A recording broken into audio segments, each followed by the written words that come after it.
Steam from the cedar-fed fires climbed into the late afternoon sky, carrying the briny perfume of rockweed and butter. Picnic tables marched down the tidal flats in crooked rows, crowded with lobster bibs, red-cheeked tourists, and locals who had spent the morning arguing about whose grandmother first boiled clams in wet seaweed. Children chased gulls chased scraps, and a polka band gamely tried to outplay the wind. Cedar Cove's annual clambake was as predictable as the tide, until this year it wasn't. At Cedar Cove's annual clambake, the harbour master chokes on a pearl hidden inside his clam, pushing kayak guide Elise to sift through sandy motives. It happened fast. Harbour master Hank Dahl, barrel-chested and sun-browned from 40 seasons of hauling mooring lines, speared a steamed little neck, slid it, still shimmering from shell to mouth, and froze. His face purpled. He coughed once, then again, eyes bulging. A final barked wheeze sent a milky orb clattering onto his paper plate. By the time paramedic Marie Cobb knelt beside him, Hank was hunched like a toppled buoy, gasping but alive. "The man nearly swallowed a pearl," Marie announced, holding up the object with gloved fingers. "Smooth as a marble, must have lodged just right." A pearl. Not unheard of. Quahogs occasionally offered up lavender treasures, but this one was ivory white, perfectly round, flawless. Polished, Elise thought. Cultured pearls rarely drifted in mid-Maine clams. While Marie fielded questions, and the crowd reassembled around the dessert table, Elise crouched to hand Hank a bottle of water. He caught her wrist. "Somebody meant that thing for me," he rasped, salt-whiskered jaw trembling. "Don't let this get buried." She tried to wave over Deputy Ben Krause, but the deputy was busy guiding reporters past the ambulance. By the time she turned back, Hank was on a gurney, oxygen mask fogging with each rattled breath. For most of the year, Elise Mora's world extended no farther than the rocky coves she guided visitors through, pointing out harbour seals and sea stars from her neon yellow kayak. Investigating attempted murder did not fit between sunrise paddles and waxing carbon fibre hulls. Still, Cedar Cove was the sort of town where if you had time enough to stand, you had time enough to lend a hand.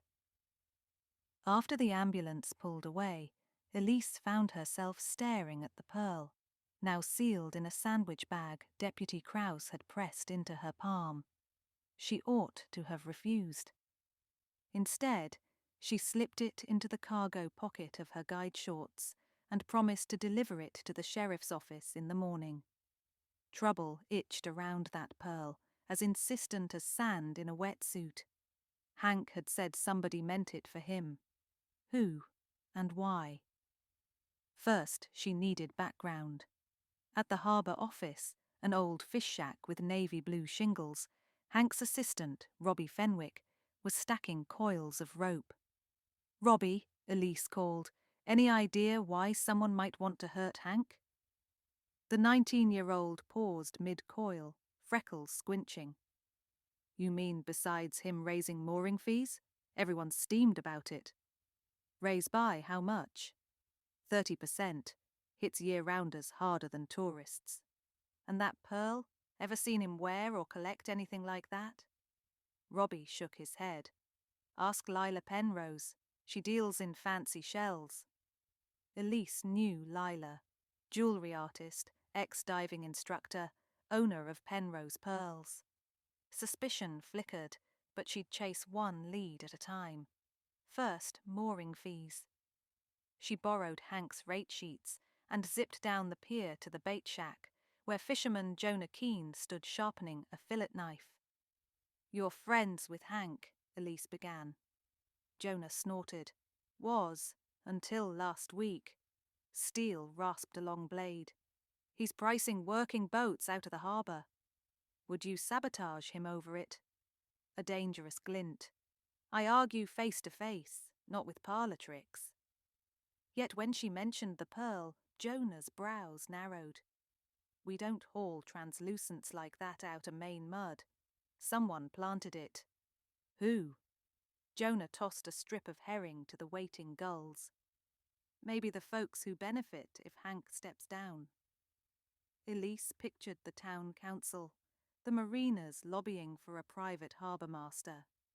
Plenty of motives fluttered like kites. That evening, cedar smoke still clung to her hair as she shouldered through the glass door of Penrose Pearls. Displays gleamed with moonlit shells, abalone swirls, and yes, pearls, some cradled in silver filigree, others strung on delicate cords. Lila Penrose emerged, her dive-tough shoulders softened by a linen blouse. Elise, looking for a gift. Information, Elise said, producing the bagged pearl. Lila lifted it to the light. Akoya, Japanese cultured. Retail, maybe $400. Could it have grown in a local clam? Lila laughed. Not unless you consider the Sea of Japan local. Perfect roundness like this comes from bead nucleation in controlled farms. So someone placed it. Seems so. Who got pranked? Hank almost choked to death. Colour drained from Lila's sun-kissed cheeks. I string necklaces, not booby-trap shellfish. Where would someone around here buy an Akoya? Might find loose ones on Mariner's Row Antiques, but most come from catalogue wholesalers, mailing lists, invoices, traceable. Mind checking your records? Lila consulted her laptop. Last Akoya order delivered 3 months ago, 2 dozen, showed up Friday. She clicked. I've used 8, 16 still in inventory. She popped open a velvet pouch under the counter, counted quickly and frowned. I only have 15. 1 missing. She nodded. Could be miscounted, but I lock these cases. Anybody else have keys? My apprentice, Hazel Dupree. And, she hesitated, Carter Vale. He inspected last week's shipment. You know, the environmental compliance guy. Elise knew Carter, the state-appointed marine resource officer who tested water quality and licenses. He'd flirted with her once beside the kayak racks, promising to keep the cove clean for her tours. Morning fog curled over the harbour when Elise found Carter Vale on the public float, dipping vials into the seawater. Early start, she greeted. Always. He capped a vial, grinned. Here to confess polluting? Here to ask why a pearl from Penrose inventory ended up in Hank's clam. Carter stood, boat shoes slick with dew. What? She handed him a photo on her phone, the Akoya beside a ruler. Nice specimen, he said. I saw Lila's new batch, but I didn't steal one. Could have slipped it into the clam while plating food. You were on food duty, right? Carter's nostrils flared. Yes, because I volunteer every year. He gestured to the water. I regulate shellfish for safety. Killing Hank would put me out of a job. Unless he was about to expose something. Like? Elise recalled rumours that Carter planned to certify Cedar Cove for expanded dredging, good for bigger yachts, bad for eelgrass beds and kayaks. Hank, as harbour master, could oppose the permit. Carter uncapped another vial. You need evidence. Working on it, Elise replied. Meanwhile, stay reachable. Deputy Krause finally phoned that afternoon. Hank's x-rays showed bruised throat but no lasting harm. Harbour master swears the pearl was deliberate, sheriffs asking quiet questions. Elise offered what she'd gathered, missing pearl, mooring fee backlash, dredging permit, and convinced the deputy to let her visit Hank at the hospital. She brought daisies and a spiral notebook. Hank's room overlooked the Kennebec River, gulls skating air currents beyond the glass. You keeping my harbour afloat? Hank croaked. Trying, Elise said, Who hates you enough to stage a choking? Hank considered. Donna Briggs, maybe. Mayor's been pressing me to sign off on that cruise ship dock. I refuse. Too big for our cove. Mayor Donna, polished in coral blazers, campaigning on economic growth. Elise added her to the list. What about your rates hike? She asked. Had to, Hank sighed. Fuel costs, buoy replacements. Most commercial guys understood, except Jonah. Hothead. And Carter Vale? Hank's brow furrowed. Slick fella. Sends me water reports. Swore dredging is harmless. Hank coughed, winced. Look, kiddo, promise me. The harbour deserves better than backroom deals. Find the truth. He closed his eyes, drifting. Elise promised again. The clam supplier seemed next. She biked to Spruce Point Shellfish, where owner Mildred Lafitte sorted crates. Elise, Mildred beamed. Here for paddles or palords? Your clams nearly killed Hank Dahl. Did you notice any tampering? Mildred slapped a crate lid. We bag by weight, never shuck. If a pearl got inside, someone inserted it after cooking. Which volunteers handled the finished trays? Mildred counted on gnarled fingers. Carter Vale, Robbie Fenwick, Joan Phipps from the Historical Society, and Donna Briggs showing off for photographers. That's it. 4 handlers. Time to recreate the moment. Elise persuaded Deputy Krause to arrange access to the community centre kitchen, where leftovers from the Clambake were stored. Metal pans stacked like nesting ships. She invited the 4 handlers under the guise of scheduling next year's event debrief. They arrived, Carter in windbreaker, Robbie wiping motor oil from his palms, Joan Phipps clutching a clipboard, Mayor Donna in coral blazer. Elise opened with a smile. Thanks for helping clarify yesterday's incident. Donna clasped manicured fingers. Horrifying accident. Hank must chew slower. Or someone sabotaged him, Elise countered. I believe whoever placed that pearl acted during plating, right here. Maybe we can walk through the workflow. Joan adjusted bifocals. We lined finished clams along the island counter. I sprinkled parsley. I arranged them into clam nets, Robbie added. Carter leaned against the sink. I ladled broth. Donna? Donna flipped hair. I merely garnished lemon wedges. Elise laid out 4 identical trays, asked each to demonstrate. They humoured her, selecting imaginary clams, sprinkling. She watched hands, pockets, eyes. Robbie fidgeted, creating shell towers. Carter executed precise motions. Joan hummed. Donna avoided getting near the steam pans, complaining about scented attire. At last, Elise nodded. Thank you. One more thing. Could you empty your pockets? Standard police request. Carter produced vials and a spork. Joan withdrew hard candies. Donna flashed an empty clutch. Robbie hesitated, then set down a pocket knife, receipt, and, Elise's pulse quickened, a single pearl. Gasps ricocheted. Robbie stammered, It's not, I didn't. Deputy Krause, lurking by the door, stepped forward. Son, you want to explain? Robbie's freckles blanched. I found it under the prep table after cleanup. Figured Lila dropped it, planned to return it. You didn't mention it last night, Elise said. Didn't want rumours. Deputy bagged the pearl. We'll need statements. Through the commotion, Elise noticed Donna's composure falter just a fraction, eyes narrowing at Robbie. Elise caught it. Late that night, Elise sat on the breakwater, pearl baggie in hand, replaying events. If Robbie didn't plant the first pearl, how did he pick up a second identical one? Maybe multiples were scattered, and he found a spare. If so, why only Hank swallowed one? Unless there had been only one pearl. Robbie's matched because it was the pearl. Did the original go missing during emergency chaos? Deputy bagged it, yes, but he'd passed it to Elise, who kept it safe until handing to Lila for examination, then retrieved. Wait, she gave Lila the bag. Lila inspected, returned.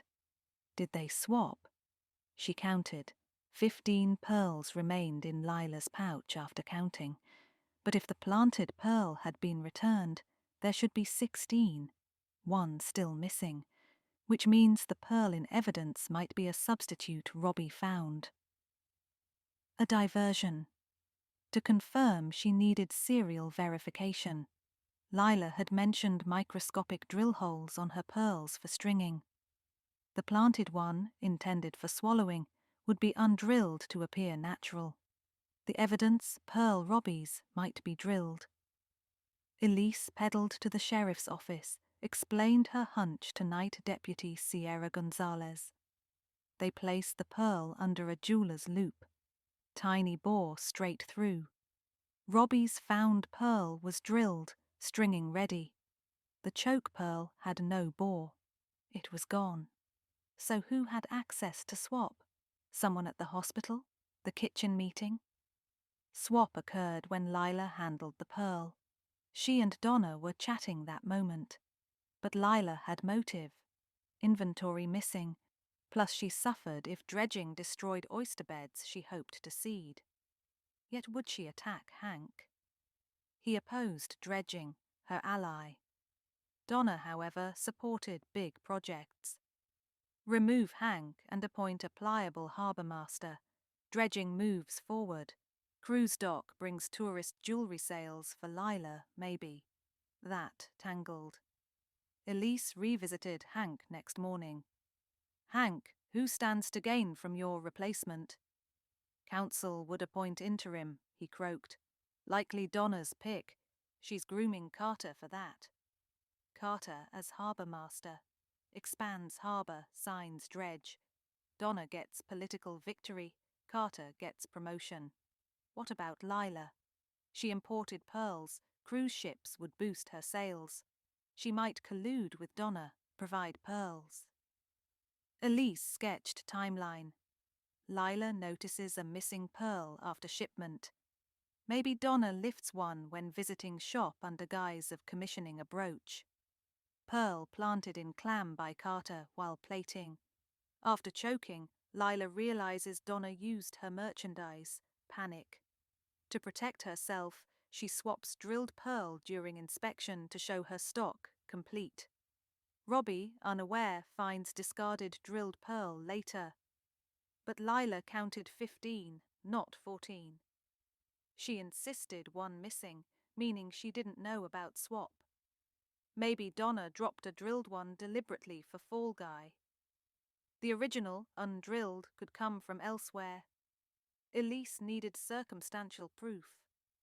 When did Donna visit Lila? She asked Hazel Dupree, the apprentice, that afternoon. Mayor Briggs came in Saturday, Hazel said, wanted matching earrings for some Asia trade delegation. She looked at loose pearls, but left without buying. Did she handle them? Picked up a few. Why? Any undrilled pearls in stock? Hazel frowned. Just decorative examples, no holes, 2 of them. Check count? They opened display, only 1. So Donna pocketed an undrilled pearl. Confrontation demanded strategic tide. The Harbour Commission held an emergency meeting that evening, community hall packed. Agenda: appoint acting harbour master while Hank recovered. Elise slipped stage left, pearl evidence in her pocket, and requested the microphone after Donna motioned Carter toward the podium. Point of order, Elise called. I have evidence relevant to the appointment. Murmurs rose. Donna's smile thinned. Miss Mora, this is a municipal proceeding. Concerning Hank Dahl's attempted murder, Elise responded. Gasps. She displayed the drilled pearl on screen via projector and explained the swap. The genuine choking pearl was undrilled, unique. Mayor Briggs visited Penrose Pearls Saturday, and is the only person with access to an undrilled gem. Witnesses place her handling serving trays yesterday. Motive: clearing the path for a harbour master who supports her cruise dock agenda, Mr. Carter Vale. Carter turned crimson. I plated food, yes, but she, Donna, told me to add a surprise from the sea. She gave me the pearl, said it would amuse Hank. Traditional old superstition. I thought it was harmless fun. Panic bled through his words. She said it was drilled. Donna slammed her gavel. Lies. Elise continued. Afterward, realizing the prank turned dangerous, Mayor Briggs retrieved the undrilled pearl from evidence and substituted a drilled one, framing Robbie. She held up hospital hallway security stills, courtesy of Deputy Krause, showing Donna entering Hank's room with flowers and leaving minutes later. Pearl swap occurred then. Deputy Krause stepped forward. Madam Mayor, we need a word. Uproar thundered. Donna protested, but deputies escorted her out. Carter, hands shaking, surrendered voluntarily. Hank, watching via livestream from hospital, texted Elise a single buoy emoji, gratitude afloat. 3 weeks later, gulls screeched overhead as Elise guided a family of tourists across glassy water. Harbour Master Hank Dahl, back on duty with a softer voice and sterner cough, waved from the pier. The cruise dock proposal had sunk with Donna's mayoral career. Carter, cooperating, got probation but lost his licence. Robbie's name cleared. He piloted a new harbour launch Hank bought with fundraising dollars from a No Pearls in Clams benefit concert. On the return paddle, Elise paused, savouring eelgrass rippling beneath. Sometimes, to keep something you love afloat, you have to dig into the sand and see what hides under the shells. She dipped her paddle again, carving forward strokes, already hearing next year's Clambake stories fermenting with the tide.